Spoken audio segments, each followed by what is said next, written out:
So this is going to be the apron project. As you can see here, I've got a pair of jeans, wrong way out, just so we can start planning where we're going to cut it.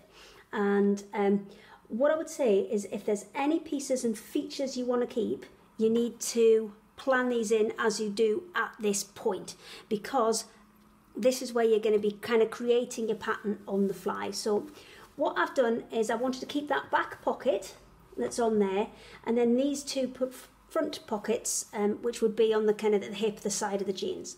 So what I've done is I've put pins in to mark where those pockets finish, and it's important that when you do this, the jeans have been pressed and they're nice and flat, because you don't want to kind of come across any lumps and bumps when you're drawing and cutting this out. So you will put a straight line at the bottom.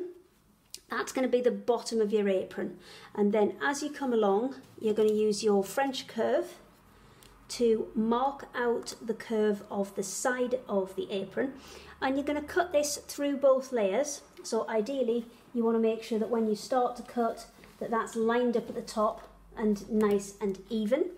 And once I've come down to here, I'm just going to use a straight line to join those up. Now I don't need to worry about the raw edges, we're going to cover those in some bias binding, which we'll do in a second.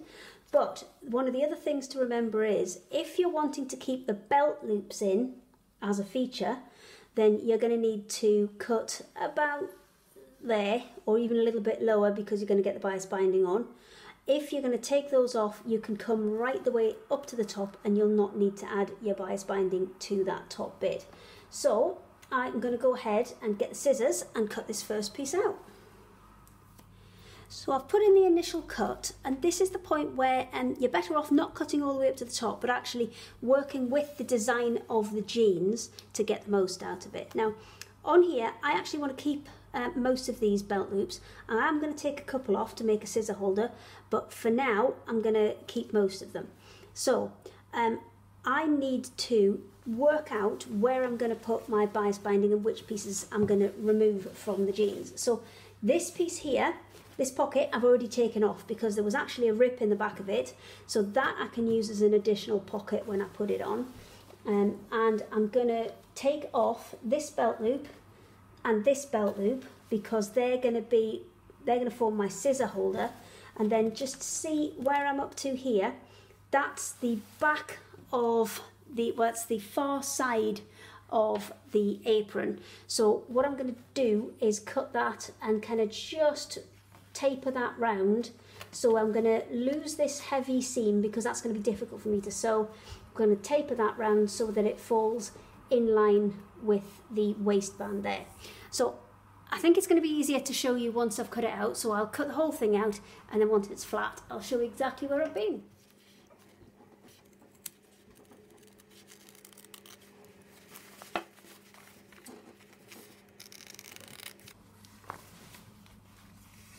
And as I'm cutting this, I'm actually just kind of pulling the denim, I'm keeping the scissors where they are, slowly closing them and just pulling the denim away from it, because what I'm trying to do is keep this seam, and just leave that waistband element. You are going to need a nice sharp pair of scissors for this, because ideally, oh, see, I've just caught that little bit there, but ideally you don't want to be catching that bit, and you just want to be leaving those whole raw rolled edges. And when you get to the belt loops, you can take these off beforehand, or you can just snip underneath and then pick your scissors back up from the other side. Now if your jeans have got little kind of badges and features on that you want to keep, you can always unpick those and sew them back on, or you can cut your plan out accordingly to encompass them. So let's just get round to the zip, because that is another bit that needs a little bit of attention. So the stud on the other side, I'm going to keep. This one I'm not going to keep because I'm going to have trouble getting this all the way around. So I'm going to actually cut in between there and the top of the studs. So I'm going to have to be a bit careful with the scissors, just to make sure they don't hit the stud itself. There we go, easy past that. There's the beginnings of our apron with our little kind of funky pockets on. That's where we're going to join it, and I have kept, you can see, 3 of the little straps on the waistband, the little belt loops.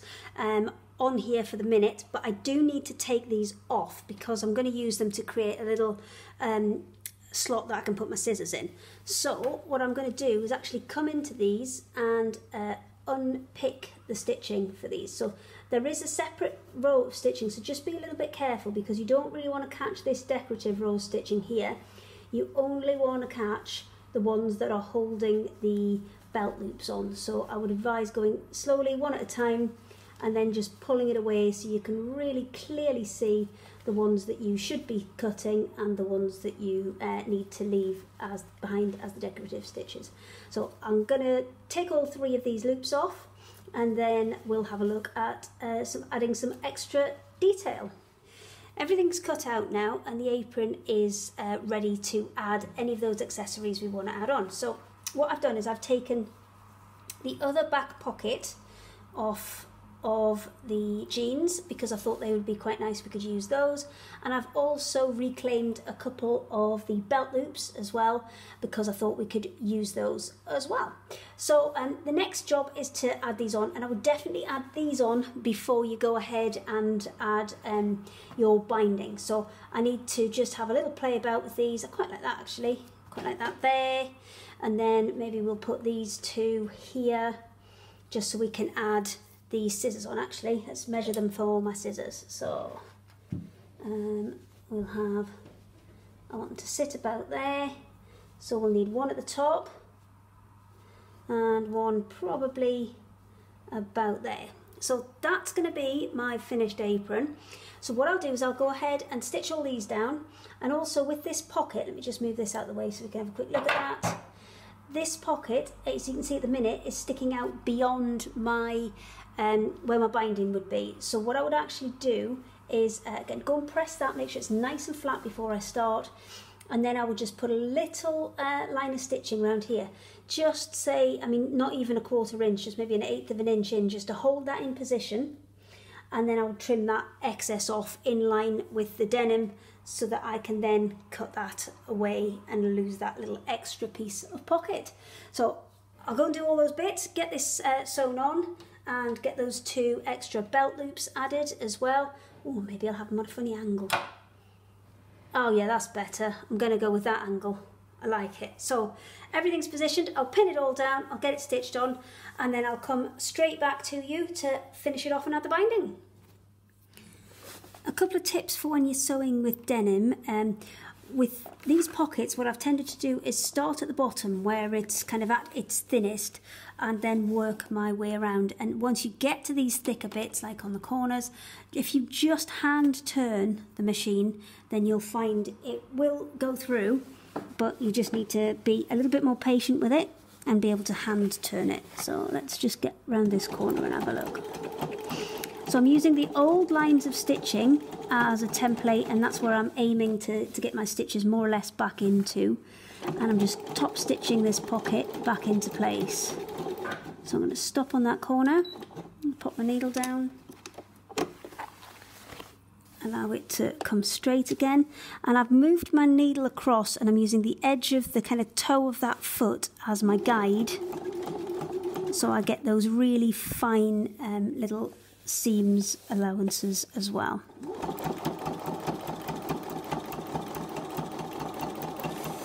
Now I'm heading up to the top part here. This is going to get much thicker because I'm going through 4 or 5 layers of the denim. So I'm going to take my time, slow the machine down, and just let it go nice and easily through. Now if your machine won't do this, just come up to the kind of beginning of that pocket, stop there, and then you'll be able to reverse. So, and it's really important as well, just do a couple of reverse stitches on there to make sure it is nice and secure.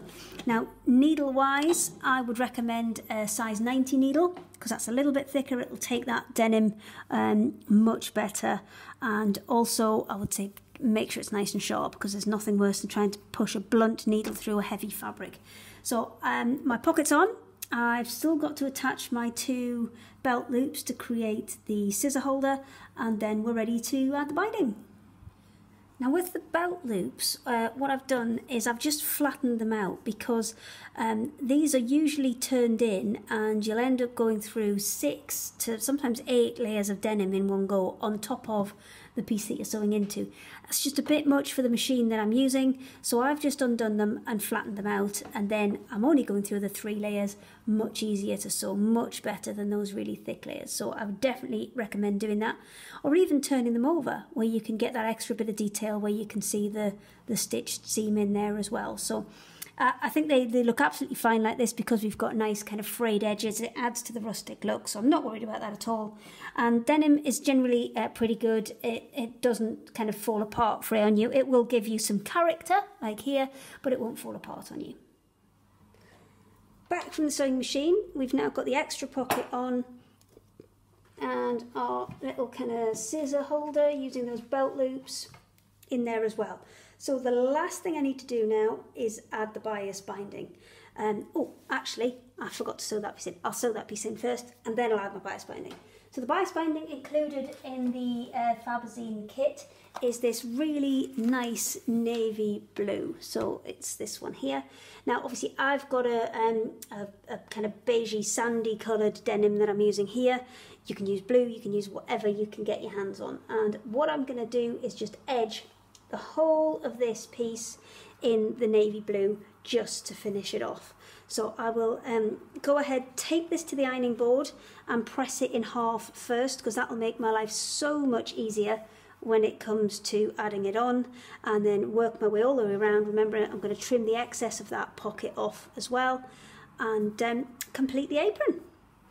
Just before I jump on the sewing machine, I did just want to show you what I've done with these ends. So what I've done is fold it over the top so it fits nice and snugly at the top there. But what I have done is also take off the 2 corners there as well, because what you'll find is that allows you, when you fold it in half, to have nothing sticking out of the top, and then that will fit there beautifully. So I'm back from the ironing board, everything's been pressed in half and the bias binding is in place, ready to sew. So my last job is to just sew all the way around this edge and then my apron is complete.